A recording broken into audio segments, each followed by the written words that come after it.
Hello everyone, Matt from Model Minutes here and welcome back to the garden. It's been almost a year since I started this garden railway project and as you can see it's still here. A few things have stopped me from making videos on this railway recently. A few are due to the lack of time, but other are because of the weather. The weather here in the UK has been absolutely horrendous over the last year. It's been incredibly wet. Every day I've had off where I've thought to myself I can get on with some garden railway. It's just rained. So today, almost a year later, is the first day I've had a chance to get out and do something on it. So as you can see, it still stands, which is a blessing. But join me in this video as I find out what's wrong with it, what I need to do to make it work, and if it will ever actually work again.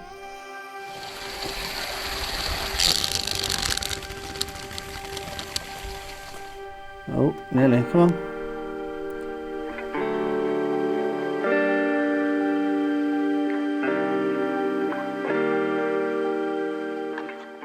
So this is the first corner that I built on the layout, and you can see that I think these are hydrangeas. They've grown over the track, so they're going to need a little bit of cutting back. I've got my power clips here. I'm still going to be using these for the time being until I get a better system. I need to really solder on some connecting cables for a better controller, but I'll be using the hornby ones for now. But over in this corner you can see that it just vanishes. These ferns have had an absolutely fantastic last 12 months and they've grown themselves silly. So the trains are probably not going to fit through there until I've managed to cut away some of these branches. And then at the back there by the wall, you can see the line that comes through there. That's also been completely overgrown by ferns. Oh, some more rocks. Let's get rid of those. Oh, and there's wood lice underneath there. Lovely. It's been a while, and it vanishes under there behind that fern. So yeah, quite a bit of gardening to do, a bit of tidying up.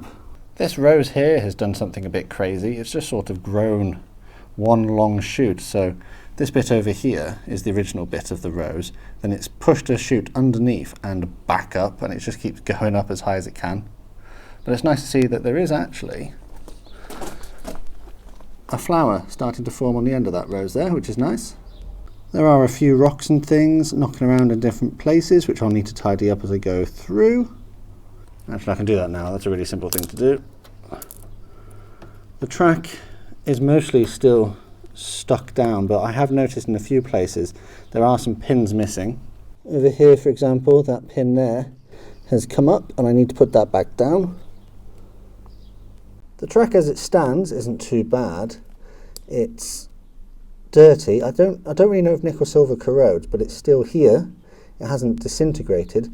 It definitely needs a clean and it should still work, but just for reference, these are the steel tracks that I left out over the last year, and as you can see they have completely rusted. There's absolutely no way I would have been able to use steel out here, especially with all the rain we've had. My plan, I think, because I've got two of these bits of track, is to leave them out here as long as I can and see how they compare when this railway eventually dies, how bad steel would have been compared to nickel silver. And over here in this corner you might be able to notice that the track has just well, it's not aligned anymore. I think this is due to expansion during the summer last year. It just forced itself off. The pins come out there, and I'm missing a fish plate as well, so I'm going to have to fiddle about with this corner to get that back into place. Another thing worth checking is the bridge, and as you can see nothing is going under there. So over the last year or so these supports have sunk down into the ground, or the ground is compacted, and I need to address that. So I need to dig out underneath maybe, or raise them up slightly. Anyway, I think that's enough talking about what I need to do, and I should probably just get started. The first thing I'm going to do is cut away all of these plants which are encroaching onto the line, clear off the tracks, get rid of all those little rocks and stones and things, and just make sure that there is enough space for the trains to go through. I'm not going to cut everything back, I'm literally just going to cut away what needs to be cut away. I mean, at the end of the day, these plants have worked really hard to grow, and it'd be a shame to cut them completely back. So I'm just going to cut away enough so that the trains have enough space to get through.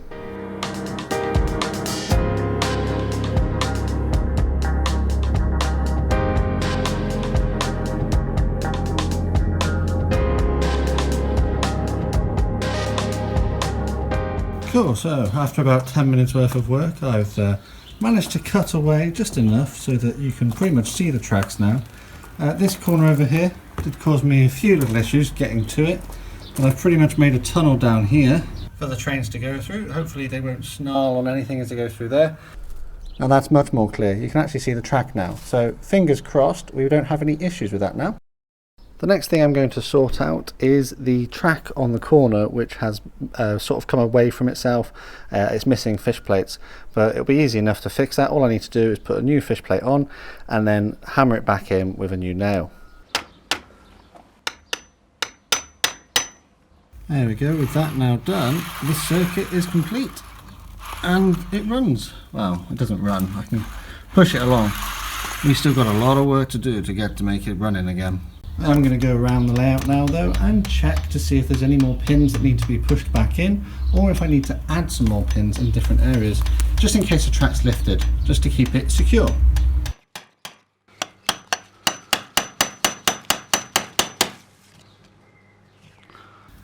With the trap pins now sorted out, I've been round and put some more in and also tapped down the ones that are sticking a bit proud. It's time to take a look at this bridge here because, like I said, nothing's going to go underneath it. So what I'm going to do is dig out underneath rather than messing around with the side supports here. I think that'll be the easiest option to try and lower this just a touch. It only needs to go down maybe half a centimetre at most, and then we should be able to get some trains running smoothly underneath it.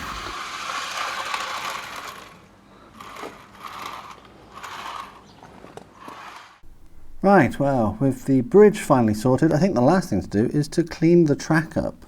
So what I've got here is a 9-volt battery just connected with some crocodile clips and this Hornby 040 tank loco. It's a bit dirty on the wheels, but it's not the best runner I have. So if this manages to work, then hopefully that means there's electrical conductivity and continuity throughout the circuit, and we are good to go. It's getting quite late in the evening now, so I am trying to get most of this done before I lose the light. And for the life of me, I cannot find my track rubber. So what I've opted to do instead is get my spirit level and wrap some really fine grade sandpaper around the outside of it. And now I can hear someone screaming in the comments, that's going to ruin your track, that's going to damage it. But hopefully it won't do it too much. When that's finished, when I've gone over the entire layout with that, the next thing I'm going to do is use some of this isopropyl alcohol. Some of you might remember I've used this to strip paint before, and I am led to believe that it will clean the track up really nicely as well. This cost me about £12 for a litre on Amazon, got it next day delivery, and a massive thanks to my patrons, because it's people like this that you can see on screen, my patrons and my channel members here on YouTube and over on Patreon. Massive thank you to these guys, because without their support I wouldn't be able to afford all of the things that I use in my videos. If you'd like to learn more about how to get involved, check out the links in the description. Alright, anyway, with that out of the way, let's get started. So all I'm going to do with this is simply just a bit along the track to remove the surface sort of oxidization, corrosion. I'm not pressing too hard, I'm just doing it nice and gentle.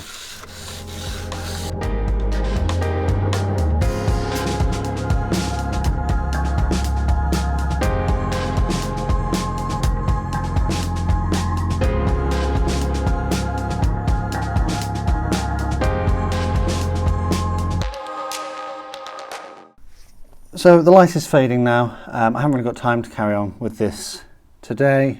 Maybe I'll get a chance to do some tomorrow. What I need to do is still do the sort of other half of the track that needs cleaning. But before I call it a night, I think it's a good idea to see if I can get this to run on here. Like I said, the wheels are dirty. It's missing a contact, I'm pretty sure, on one of the wheels.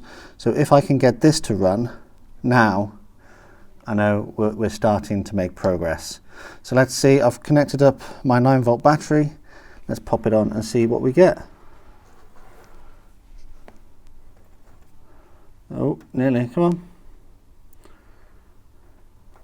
Oh, there it goes. Yes, we've got progress. Oh, there it goes, it's almost made it all the way to the bridge there. Fantastic, so that's given me some hope for tomorrow.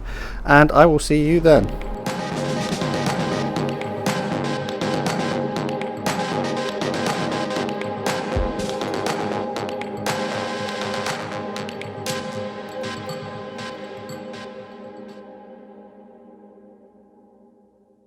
And it's day 2, and as you can see we've got a tiny slither of sunlight, which is pretty much all this garden's going to see today. It might get a little bit in the opposite direction, but that's pretty much it. So working on from yesterday, what I need to do is finish cleaning up all of this track to the point where I can get some trains running.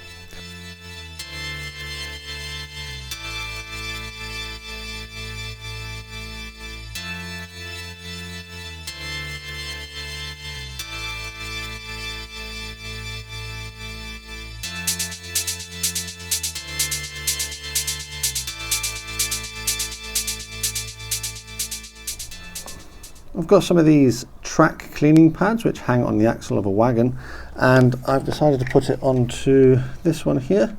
You see it there, just hanging on the axle. What I'm going to do is put some of that IPA, isopropyl alcohol, on there and then run it behind one of the locos as it goes round, so hopefully that'll help keep things a bit cleaner.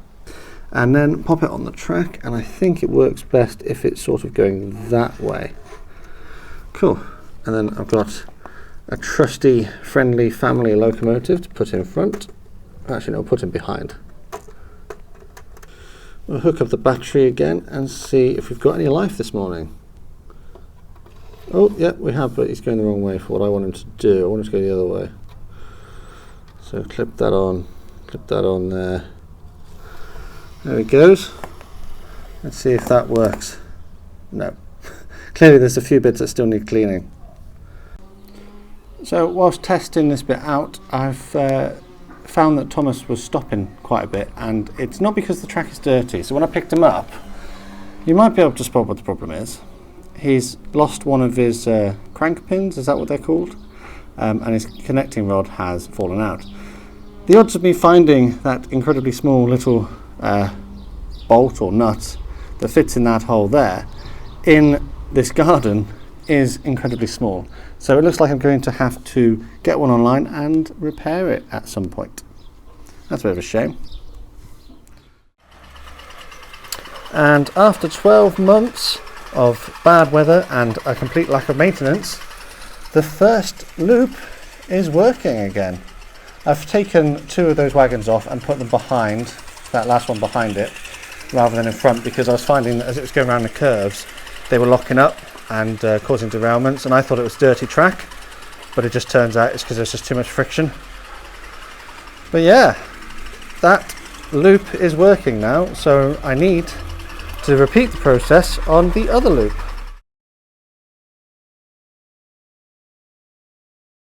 And there we go, finally, after a few hours of work, I now have 2 circuits of track which are, for the most part, working.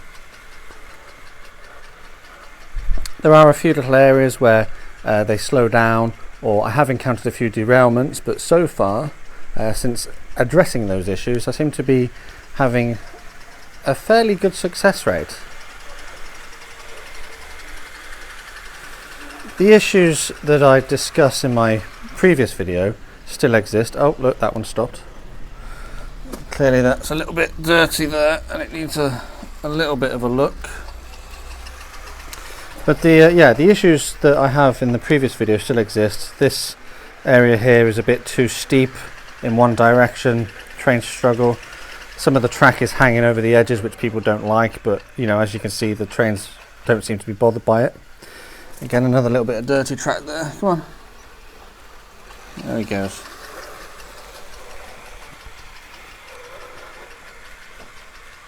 But for the most part, it's working again. 12 months later, no maintenance, for the sake of a couple of hours of work and £12 spent on isopropyl alcohol, it's doing all right.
Well, there we have it, a garden railway which has been sorely neglected over the last 12 months is back to working order.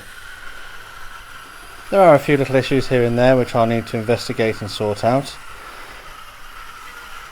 But on the whole, I've had quite a lot of fun getting this back up to working order. Is it the best garden railway in the world? No. Was it done the proper way? No.